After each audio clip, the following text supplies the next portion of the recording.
கெஜ்ரிவாலுக்கு கிடைத்த ஜாமீன். உச்சநீதிமன்றம் அதிரடி.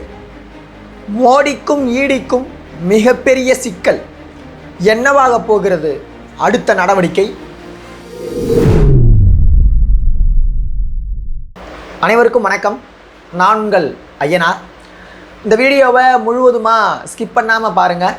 மறக்காமல் உங்களுடைய கருத்துக்களை நம்முடைய கமெண்ட் செக்ஷனில் கமெண்ட் பண்ணிவிடுங்க. அதாவது இப்பொழுது டெல்லியினுடைய முதலமைச்சராக இருக்கக்கூடிய கெஜ்ரிவால் அவர்களுக்கு உச்சநீதிமன்றம் இடைக்கால ஜாமீனை அளிச்சிருக்காங்க. இடைக்கால ஜாமீனை அளித்தாலும் கெஜ்ரிவால் அவர்களால் வெளியே வர முடியல அப்படின்றது ரொம்ப கவனிக்கப்படக்கூடிய ஒரு விஷயமா இருக்குது. எப்படிரா ஜாமீன் கொடுத்த பின்பு எப்படி உள்ளே இருக்கலாம் அப்படின்னா, இங்கே இருக்கக்கூடிய கெஜ்ரிவாலின் மீது 2 விதமான கேஸ் போடப்பட்டிருக்கு. முதல்ல மதுபான கொள்கை வழக்கில் இங்கே இருக்கக்கூடிய ஈடி தான் அவரை கைது செய்கிறாங்க. எப்போ? மார்ச் மாதமே கைது செய்கிறாங்க. மார்ச் மாதம் கைது செய்தாலும் நாடாளுமன்ற தேர்தலின் பொழுது அவருக்கு ஜாமீன் என்பது வழங்கப்படுகிறது. திரும்ப அவர் ஜூன் 2ஆம் தேதி சிறையில் அடைக்கப்படுகிறார். அதன் பின்பு என்ன ஆகுது அப்படின்ட்டு பார்த்தீங்கன்னா, கெஜ்ரிவால் அவர்களுக்கு ஜாமீன் வழங்க வேண்டும் அப்படின்ட்டு மிகப்பெரிய அளவில் இவங்க தரப்பு வழக்கறிஞர்கள்லாம் முன்னெடுக்கிறாங்க. அப்போ இங்கே இருக்கக்கூடிய கீழமை நீதிமன்றம், எங்கே? டெல்லியில் இருக்கக்கூடிய கீழமை நீதிமன்றம் கெஜ்ரிவால் அவர்களுக்கு ஜாமீன் வழங்கியது. அந்த டைமில் இங்கே இருக்கக்கூடிய இடி அமலாக்கத்துறை என்ன பண்ணுறாங்க அப்படின்ட்டு பார்த்தீங்கன்னா, உடனே உயர்நீதிமன்றத்தை நாடி இல்லை இந்த ஜாமீனுக்கு ஸ்டே வாங்குறாங்க. அதாவது ஸ்டே எதுக்கோ வாங்குவாங்க. இவங்க எதுக்கு வாங்குறாங்க பாருங்கள், ஜாமீன் இவங்களுக்கு கொடுக்கக்கூடாதுன்னு ஸ்டே வாங்குறாங்க. ஸ்டே வாங்கி இப்போதைக்கு கெஜ்ரிவால் அவர்களுக்கு ஜாமீன் கொடுக்க முடியாது அப்படின்ட்டு யார் சொல்கிறா? உயர்நீதிமன்றம் சொல்லுது. உயர்நீதிமன்றத்தினுடைய அப்போதைய நீதிபதியாக இருக்கக்கூடியவரும் அமலாக்கத்துறையினுடைய இயக்குநர்களாக சில பேர் இருக்கக்கூடியவர்களும் அண்ணன் தம்பி அப்படின்ட்டு சொல்லப்படுகிறது. அப்போ அதிகாரப்பூர்வமாக பார்த்தா அந்த கேஸையே அவர் எடுத்துருக்கக்கூடாது அப்படின்ற விமர்சனங்கள் மிகப்பெரிய அளவில் முன்வைக்கப்பட்டது. இப்போ என்ன பண்ணுறாங்க அப்படின்ட்டு பார்த்தீங்கன்னா, கெஜ்ரிவாலினுடைய ஜாமீனை நிறுத்தி மட்டும் வைக்கல உயர்நீதிமன்றம். அதே வேளையில் சிபிஐயும் இந்த கேஸை விசாரிக்கலாம் அப்படின்ற உத்தரவை பிறப்பிக்கிறாங்க. சிபிஐ அதற்காக இது பண்ணுறாங்க, நாங்களும் உள்ளே வரோம் இணையிறோம் அப்படின்ட்டு. அதற்கான உத்தரவையும் இங்கே இருக்கக்கூடிய உயர்நீதிமன்றம் கொடுக்குது. கெஜ்ரிவால் என்ன பண்ணுறாரு அப்படின்ட்டு பார்த்தீங்கன்னா, இடி என்னை கைது செஞ்சுருக்கு, இடியினுடைய கைது சரியானதல்ல, நான் இந்த கேஸில் நேரடியாக சம்மந்தப்படலை. மதுபான கொள்கை வழக்கில் கெஜ்ரிவாலின் மீது போடப்பட்ட வழக்கு என்ன அப்படின்ட்டு பார்த்தீங்கன்னா, கெஜ்ரிவால் அவர்கள் 100 கோடி கிட்ட லஞ்சம் பெற்று கோவா தேர்தலுக்காக செலவழித்தார் அப்படின்றதான் இந்த கேஸுடைய முக்கிய நோக்கமாக இருந்து கொண்டிருக்கிறது. இல்லை, அதுதான் மெயின் பாயிண்டாக சொல்லப்படுகிறது. சரி, இதற்கான ஆதாரங்கள் எதனா இருக்கா அப்படின்ட்டு பார்த்தீங்கன்னா, எந்த ஆதாரமே கிடையாது. எந்த ஆதாரமே இல்லாமல் இவங்க என்ன பண்ணுறாங்க, நாங்கள் கெஜ்ரிவாலை கைது செய்கிறோம் அப்படின்ட்டு கைது செஞ்சுட்டாங்க. அதனால தான் கீழமை நீதிமன்றம் என்ன பண்ணுச்சுன்னா, ஏங்க இடி நீங்கள் கைது செய்கிறீங்க, ஆனால் உங்ககிட்ட எந்த விதமான ஆதாரமே இல்லையேங்க, இல்லாமல் எப்படி ஒருத்தர் ஜெயிலுக்குள்ளே வச்சிருக்க முடியும், அப்போ அவருக்கு ஜாமீன் கொடுக்குறான்னு கொடுத்தாங்க. ஆனால் உயர்நீதிமன்றம் அதை தடுத்து வச்சிருச்சு. உடனே கெஜ்ரிவால் என்ன பண்ணுறாரு அப்படின்ட்டு பார்த்தீங்கன்னா, ஈடிக்கு எதிராக மறுபடியும் உயர்நீதிமன்றத்தில் போயிட்டு தாக்கல் பண்ணுறாரு. சரிங்களா? உயர்நீதிமன்றத்தில் எனக்கு ஜாமீன் வழங்கணும், இந்த கைதை விடுவிக்கணும் என்ன அப்படின்ட்டு. உயர்நீதிமன்றம் அந்த மனுவை நிராகரித்தது அப்படின்றதான் முக்கியத்துவம். அவங்க எடுத்துக்கவே இல்லை அந்த கேஸை. உடனே கெஜ்ரிவால் என்ன பண்ணுறாரு, உச்சநீதிமன்றத்தை நாடுறார்.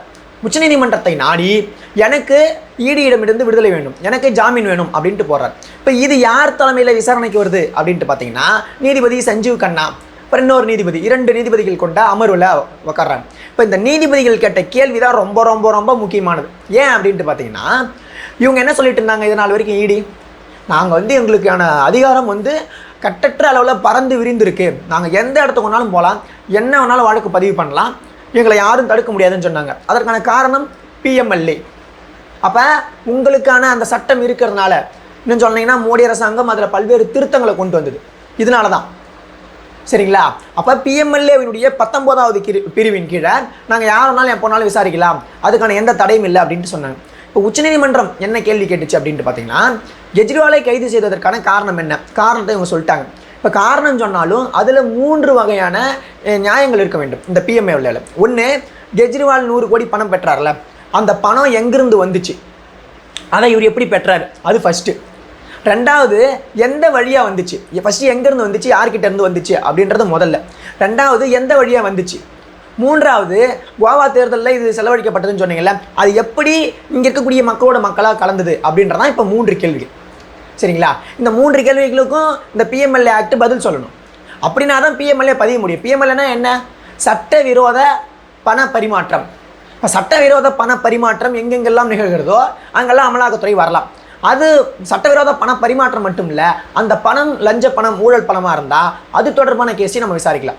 இப்போ நான் வந்து ஒரு ஒரு கோடிக்கு ஊழல் வாங்குறேன் அப்படின்னு வச்சுக்கலாம். ஊழல் யார்கிட்ட இருந்தோ லஞ்ச பணமாக பெற்று அதை நான் இந்த சட்டத்திற்கு, இந்திய அரசியலமைப்பு சட்டத்திற்கு எதிராக ஒரு தீவிரவாதத்திற்கோ இல்லை போதைப் பொருளுக்கோ நான் செலவழிக்கிறேன்னா அதில் அமலாக்கத்துறை ஈடுபடலாம். இப்போ இது என்னென்னா, இது மக்களோட மக்களாக பறந்துருச்சு அப்படின்ட்டு இவங்க சொல்கிறாங்க. சரி, அதற்கான ஆதாரங்கள் எதனா ஒன்றுனாச்சும் இருக்கா? யார்கிட்ட இருந்து வந்தது, எப்படி வந்துச்சு, எப்படி பரவுச்சுன்ற ஒரு ஆதாரமாச்சும் இருக்கா அப்படின்ட்டு இங்கே இருக்கக்கூடிய உச்சநீதிமன்றம் கேள்வி கேட்குது. அதுக்கு இவங்க என்ன சொல்கிறாங்கன்னா, இல்லை ஆதாரம்லாம் இல்லை. சரி, ஆதாரம் இல்லை, ஏன் உள்ள வச்சுருக்கீங்க? விசாரிக்கிறதுக்கு தான் உள்ள வைக்கிறோம். இப்போ தான் உச்சநீதிமன்றம் கேட்குறாங்க. சஞ்சீவ் கண்ணா கேட்குறாரு, ஏங்க நீங்கள் கைது பண்ணியிருக்கீங்க, ஓகே, கைது பண்ணி 90 நாள் கிட்டே ஒரு சிறையில் இருந்துட்டார், ஏற்கனவே ஜாமீன் பெற்றும் போயிட்டு வந்திருக்காரு. இப்போ நீங்கள் என்ன பண்ணுறீங்கன்னா, ஆதாரம் சமர்ப்பிச்சா ஓகே, ஒரு மீது குற்றம் இருக்குது, நிரூபிக்கப்படலாம். ஆதாரம் இல்லைன்றீங்க. இல்லைன்னா இதுக்கு எதுக்கு உள்ளே வச்சுருக்கணும்னா, அவர் வந்து மக்களால் தேர்ந்தெடுக்கப்பட்ட ஒரு முதல்வர், சரிங்களா? இப்போ அப்படின்னும் பொழுது நீங்கள் ஏன் அந்த மாதிரி பண்ணிட்டு இருக்கீங்கன்னா, விசாரிக்கிறதுக்காக தான் உள்ளே வச்சிருக்கு அப்படின்னு சொல்லும் பொழுது நீதிபதிகள் சொல்கிறாங்க, விசாரணைக்காக ஒருத்தவர் எத்தனை நாள் ஜெயிலுக்குள்ளே வச்சுருப்பீங்க? இப்போ இதே கேஸ், இந்த மாதிரியான ஒரு வழக்கை இன்னொரு கேஸ் நடந்து கொண்டிருக்கிறது உச்சநீதிமன்றத்தில். அதில் வந்து நீதிபதிகள் என்ன சொல்கிறாங்கன்னா, விசாரணைக்காகனே ஒருத்தவரை எத்தனை நாள் ஜெயிலுக்குள்ளே வச்சுட்டு இருப்பீங்க? ஏதாவது ஒரு ஆதாரத்தினாச்சும் நீங்கள் திரட்டணும்ல. திரட்டி ஆதாரம் இருந்தால் தான் ஜெயிலுக்குள்ளே வைக்க முடியும். அப்போ அவருடைய அரசியல் வாழ்க்கை பாதிக்கப்படுது இல்லை? அவர் என்ன ஒரு நார்மலான ஆளா? அதாவது முதலமைச்சர் அப்படின்றதான் தாண்டி எந்த ஒரு தனிப்பட்ட நபரும் விசாரணைக்காக நீதிமன்றத்திற்குள்ளே இல்லை இவங்களுடைய கஸ்டடிக்குள்ளே இருக்கும் பொழுது அதில் மிகப்பெரிய பாதிப்பு ஏற்படுகிறதுல. அவங்களுடைய ஓராண்டு கால வாழ்க்கை என்ன ஆகுது? இப்போ அப்படி தான் நீங்கள் செந்தில் பாலாஜியோட கேஸையும் எடுத்து பார்க்கணும். செந்தில் பாலாஜியோட கேஸில் குற்றம் சாட்டப்பட்டது என்னென்னா, அதிமுகவினுடைய ஆட்சி காலத்தில் அவர் போக்குவரத்து துறையில் இருக்கும் பொழுது ஊழல் பணம் பெற்றார், கிட்டத்தட்ட 1 கோடி கிட்ட அப்படின்ட்டு சொல்கிறாங்க. அதை நீங்கள் எப்போ எடுக்கிறீங்க? இப்போ எடுத்து விசாரணை பண்ணுறீங்க. இப்போ அதற்கான ஏதாவது ஆதாரங்கள் இருக்கா, இல்லை முகாந்திரம் இருக்கா அப்படின்னு கேட்டால் அதுவும் இல்லை. இப்போ இன்னை வரைக்கும் என்ன சொல்கிறாங்க அங்கேயும் அமலாக்கத்துறை, எங்ககிட்ட எந்த விதமான ஆதாரமும் இல்லை, விசாரணை நடத்தணும் அப்பீல் பண்ணிகிட்டே இருக்காங்க. எங்களுக்கு டைம் கொடுங்கன்ட்டு. நீதிமன்றங்களும் என்ன பண்ணுது, அதுக்கு டைம் ஒவ்வொரு நாள் தள்ளி போட்டுகிட்டே இருக்காங்க. அதில் என்ன ஆகுது அப்படின்னு கேட்டிங்கன்னா, ஒரு குறிப்பிட்ட நேரத்துக்குள்ளே நீங்கள் உங்களுக்கு இப்போ ஓராண்டு காலமாக இருக்கார். இப்போ செந்தில் பாலாஜி வந்து ஏற்கனவே ஆரம்பத்தில் என்னவாக இருந்தார், அமைச்சராக இருந்து கொண்டிருந்தார். சரி, அமைச்சராக இருக்கார், அவர் வந்து அமைச்சர் பதவியில் நீக்குங்க அப்படி அப்படின்ட்டு சொன்னாங்க. அப்புறம் காபந்து அமைச்சராக கொடுத்துருந்தாங்க. இப்போ அந்த பதவியும் இல்லை. இப்போ ஓராண்டு காலமாக அவர் உள்ளே இருக்கார். இப்போ அவருடைய அரசியல் வாழ்க்கை என்ன ஆகுதாங்க, கேள்விக்குறியாகி போச்சு. இப்போ நீங்கள் லாஸ்ட்டாக எதுவுமே இல்லை அப்படின்ட்டு ஒருவேளை நீதிமன்றம் இங்கே ஓகே போங்க அப்படின்னு சொன்னால் அவருடைய வாழ்க்கை என்ன ஆகுது, மிகப்பெரிய ஒரு கேள்விக்குறி இல்லை? இப்போ இது ஈடிக்கு மிகப்பெரிய அளவில் இப்போ முட்டுக்கட்டை போடுற விதமாக இருக்குது. இந்த கேள்வியை உச்சநீதிமன்றம் இப்போ கேட்டிருக்கு. அதனால தான் என்ன பண்ணுறாங்க, ஒருத்தவரை விசாரணைக்காக மட்டுமே நீங்கள் நீதிமன்றத்துக்குள்ளே வச்சிருக்க முடியாது, உங்கள் காவலுக்குள்ளே கஸ்டடிக்குள்ளே வச்சிருக்க முடியாது அப்படின்ட்டு ஜாமீன் கொடுக்குறாங்க, நீங்கள் போங்க அப்படின்ட்டு. இப்போ எதனால் கெஜ்ரிவால் அவர்கள் ஜாமீன் கொடுத்த பின்பும் உள்ளேயே இருக்காரு அப்படின்ட்டு பார்த்தீங்கன்னா, கெஜ்ரிவால் அவர்கள் மீது இப்போ 2 வழக்குகள் வந்து போடப்பட்டிருக்கு. அதாவது இந்த வழக்கை முக்கியமாக எடுத்தது யார் அப்படின்ட்டு பார்த்தீங்கன்னா, இங்கே இருக்கக்கூடிய டெல்லியினுடைய உயர்நீதிமன்றம். அதுதான் என்ன பண்ணிச்சு, கீழமை நீதிமன்றத்தினுடைய கெஜ்ரிவாலின் ஜாமீனையும் ரத்து செஞ்சுது. அதுவும் அதில் என்ன தெரியுமா மிக மிக மோசமான விஷயம், கீழமை நீதிமன்றம் ஒரு ஜட்ஜ்மெண்ட் கொடுக்குறாங்க, ஜாமீன் கொடுக்குறாங்க, ஈடுகிட்ட போதுமான ஆதாரங்கள் இல்லை, ஆதாரம் இல்லாத காரணத்தினால் இங்கே இருக்கக்கூடிய கெஜ்ரிவால் அவர்களை ஜாமீனில் விடுதலை செய்கிறோம் அப்படின்ட்டு, சரிங்களா? இந்த தீர்ப்பு இங்கே இருக்கக்கூடிய இணையதளத்தில் ஏறுவதற்கு முன்னாடி உயர்நீதிமன்றம் என்ன பண்ணுது, டெல்லி உயர்நீதிமன்றம் பார்த்தீங்கன்னா கெஜ்ரிவாலுக்கு ஜாமீன் தடை விதிக்கிறாங்க. என்ன சொல்கிறாங்க, வரலாற்றிலே இல்லாத அளவிற்கு இது போன்ற செயலை எந்த ஒரு நீதிமன்றமும் செய்ததில்லை அப்படின்ற வயர் கட்டுரை எழுதுது. இப்போ எப்படி ஒரு ஒரு அரசியல்வாதை ஒடுக்குவதற்காக நீங்கள் என்னென்ன ஆயுதங்கள்லாம் கையில் எடுக்கிறீங்கன்னு பாருங்கள். எந்த அளவிற்கு மேலே செல்கிட்டு கொண்டிருக்கிறீர்கள் அப்படின்றது நல்லாவே தெரியுது இல்லை? இப்போ அதெல்லாம் எதிர்த்து தான் கெஜ்ரிவால் அவர்கள் தொடர்ந்து மனு தாக்கல் பண்ணுறாரு. உயர்நீதிமன்றமா நீங்கள் எங்களுக்கு எடுக்கலையா, ஓகே நாங்கள் உச்சநீதிமன்றம். இப்போ உச்சநீதிமன்றம் ஜாமீன் கொடுத்துருச்சு. ஆனால் சிபிஐ கைது செய்துள்ளது. சிபிஐக்கு கைது செய்வதற்கான அதிகாரத்தை கொடுத்தது யார் அப்படின்ட்டு பார்த்தீங்கன்னா டெல்லியினுடைய உயர்நீதிமன்றம். அவங்க தான் கொடுக்குறாங்க, நீங்கள் கைது செஞ்சுக்கிங்க அப்படின்ட்டு. இப்போ சிபிஐ கைது செஞ்சுருக்கு. இப்போ சிபிஐ கைது செஞ்சாலும் கூட ஒரு மிக மிக முக்கியமான விஷயம் என்னென்னா, இங்கே இருக்கக்கூடிய மேற்கு வங்கத்தில் ஒரு கேஸ் போயிட்டுருக்கு. அந்த கேஸு மேற்கு வங்கத்தினுடைய முதலமைச்சராக இருக்கக்கூடிய மம்தா பானர்ஜி அவர்களுக்கும் சிபிஐக்குமான விசாரணை. மம்தா பானர்ஜி உச்சநீதிமன்றத்தை நாடி என்ன சொல்கிறாங்க அப்படின்ட்டு பார்த்தீங்கன்னா, சிபிஐ இங்கே இருக்கக்கூடிய ஒன்றிய அரசின் கீழ் இயங்கக்கூடிய ஒரு அமைப்பாக இருந்து கொண்டிருக்கிறது. அதனால் எதிர் மனுதாரராக யாரையும் சேர்க்கணும், நீங்கள் ஒன்றிய அரசையும் சேர்த்துக்கொள்ள வேண்டும் அப்படின்ட்டு சொல்கிறாங்க. இப்போ இந்த கேஸ் வந்து எடுத்துக்கொள்ளப்படுமா எடுத்துக்கொள்ளப்படாதா அப்படின்ட்டு மிகப்பெரிய கேள்வி இருந்துச்சு. எப்படி வந்து இவங்களாம் சொல்கிறாங்களே, நாங்கள் தன்னிச்சையான அமைப்பு, அமலாக்கத்துறையும் தன்னிச்சு தான், சிபிஐயும் தன்னிச்சு தான், நாங்கள் தனியாகிறோன்னு சொல்கிறாங்கல்ல. அப்போ உச்சநீதிமன்றம் இதை எடுத்துக்காது அப்படின்ட்டு நினச்சிட்டு இருந்த நிலையில் உச்சநீதிமன்றம் அதனை எடுத்துக்கொண்டது. எப்படி எடுத்துக்கொள்கிறாங்கன்னா, அவங்க சொல்கிறாங்க அதுக்கான காரணத்தை, சிபிஐ யாரால் உருவாக்கப்பட்டது அப்படின்ட்டு பார்த்தீங்கன்னா, இங்கே இருக்கக்கூடிய டெல்லி போலீஸார் உருவாக்குனாங்க ஆரம்ப காலகட்டத்தில், அதாவது அதனுடைய தொடக்கம். அப்போ அங்கே இருக்கக்கூடிய டெல்லி போலீஸாரை உருவாக்கியதில் இங்கே இருக்கக்கூடிய ஒன்றிய அரசுக்கு முக்கிய பங்கு உள்ளது. அப்போ அதனுடைய வழியாக தான் அதனுடைய தோற்றம் இருக்குது. அப்போ நீங்கள் என்ன சொன்னாலும் அவங்க கேட்பாங்க, புரியுதுங்களா? நீங்கள் என்ன சொன்னாலும் அவங்க கேட்பாங்க, ஒன்றிய அரசினுடைய பங்கு என்பது அதில் இருக்குது சிபிஐயில் அப்படின்ட்டு சொல்கிறாங்க. இப்போ இந்த கேஸை எடுத்துக்கிறது மிகப்பெரிய ஒரு வெற்றி. இந்த வெற்றி அதனுடைய ஒரு அங்கம் அப்படின்ட்டு பார்த்தீங்கன்னா, நம்ம இம்மனாலாக குற்றம் சாட்டி கொண்டு இருக்கிறோம்ல, இங்கே இருக்கக்கூடிய எதிர்க்கட்சிகள் குற்றம் சாட்டி கொண்டிருக்கிறார்கள்ல, இவங்க இடியை வச்சும் சிபிஐ வச்சும் மிரட்டிட்டு இருக்காங்க. பல்வேறு விதமான அரசியல் தலைவர்களை இவங்க கைது செஞ்சுட்டு இருக்காங்க, அரசியல் பண்ண விடாமல் பண்ணிட்டு இருக்காங்க.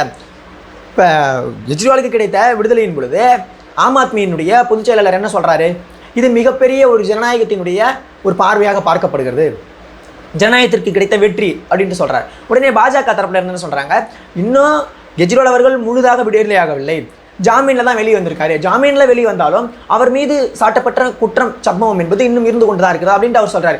இருந்தபோதும் நீங்கள் எந்த விதமான ஆக்டில் ஒன்றாலும் நாங்கள் உங்களை கைது செய்யலாம், எத்தனை நாள் ஒன்றாலும் விசாரணையில் வச்சுருக்கலாம், வருஷம் எத்தனை ஆனாலும் பரவாயில்ல, ஒரு வருஷம் ஆனாலும் பரவாயில்ல, நாங்கள் உங்களை உள்ளே வச்சுருப்போம், எந்த விதமான தடை எங்களுக்கு இல்லை அப்படின்ட்டு இங்கே இருக்கக்கூடிய இடி சொல்லி கொண்டிருந்த வேலையில், பிஎம்எல்ஏ ஆக்ட் 19 சொல்லி கொண்டிருந்த வேலையில், இப்போ ஜாமீனே வழங்க முடியாது உங்களுக்கு அப்படின்ட்டு சொல்லிட்டு இருந்த வேலையில் ஜாமீனை உச்சநீதிமன்றம் வழங்கியிருக்குல்ல ரெண்டாவது முறையா.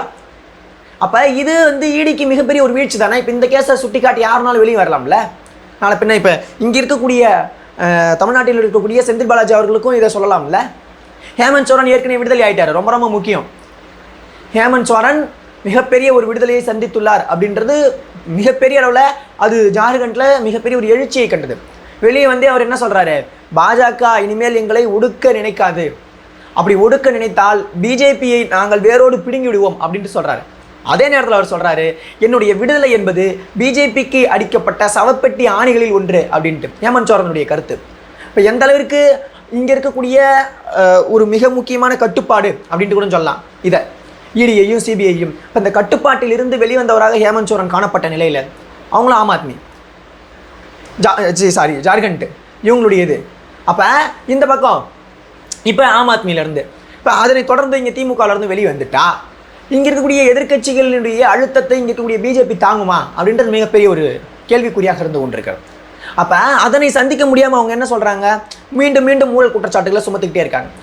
உடனடியாக இப்போ கெஜ்ரிவால் என்ன பண்ணியிருக்கார் அப்படின்னு பார்த்தீங்கன்னா, உயர்நீதிமன்றத்தில் 2 மனுக்களை தாக்கல் செஞ்சிருக்காரு. ஒன்று, இங்கே இருக்கக்கூடிய சிபிஐயினுடைய விசாரணைக்கு எதிரான மனு, சிபிஐ கிட்டேருந்து எனக்கு ஜாமீன் வேணும், அவங்க என்ன விசாரிக்கிறாங்க அப்படின்ட்டு, சரிங்களா?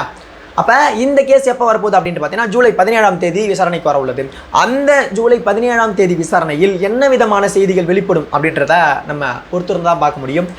உங்களுடைய கருத்துக்கள் என்னவா இருக்குது இங்கே இருக்கக்கூடிய கெஜ்ரிவாலினுடைய ஜாமீன் தொடர்பானது அப்படின்றத நம்மளுடைய கமெண்ட் செக்ஷனில் கமெண்ட் பண்ணிவிடுங்க. தொடர்ந்து நம்ம சேனலோட இணைந்திருங்கள், நம்ம சேனலை சப்ஸ்கிரைப் பண்ணிவிடுங்க. நன்றி, வணக்கம்.